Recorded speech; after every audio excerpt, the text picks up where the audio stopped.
Hello bosses, you are welcome back to another content creation on my channel.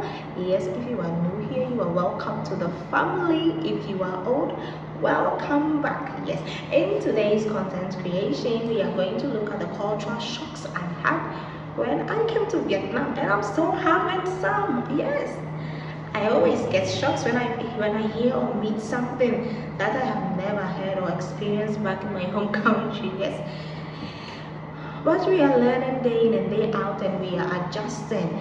The first cultural shock I had was the fact that from 11 a.m. through to 1 p.m. the whole country becomes silent, as in everybody goes to sleep for that. Like, I'm still trying to like get used to it, because whoa, you have to rest, whether you're a businessman, whether you're a school owner, whether you're a shop owner, whether you're a baby, whatever. You have to rest, you have to take a nap.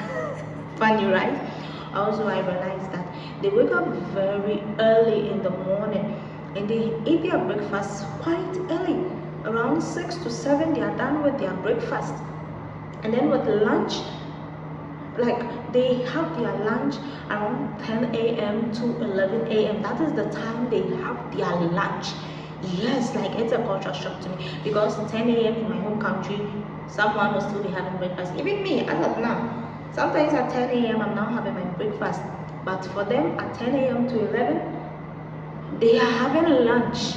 So right after 11, then they have their nap and all that, and then yes, they have their dinner from 4 p.m. going.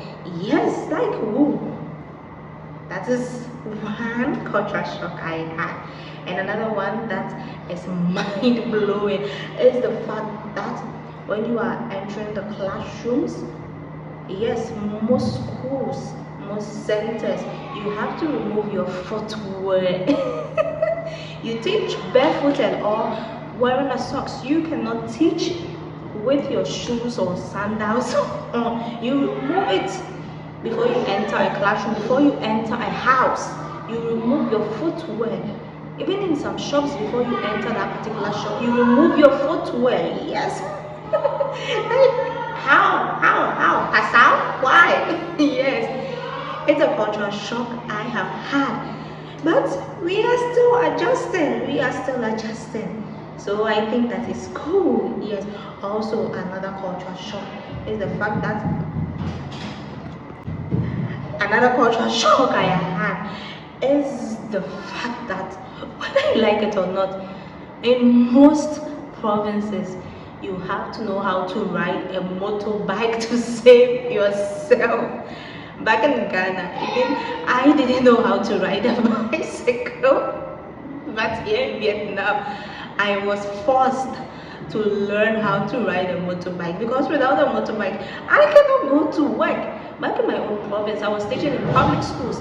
In a day I had to go to like 2 or 3 public schools, and I had to ride a motorbike. So I had to learn how to ride a motorbike. Even at my new place, I still have to ride a motorbike to supermarket, wherever. Like, the motorbike is what they use most of the times, even though in the big cities like Hanoi, like this, you can have the bus and all that. But let's say 90% of people living in Vietnam, Vietnamese foreigners, have motorbikes. Even from the junior high school level, they have what we call scooter. They use it, they ride it to school and all that. So at a very early age, they already know how to ride these motorbikes and all that.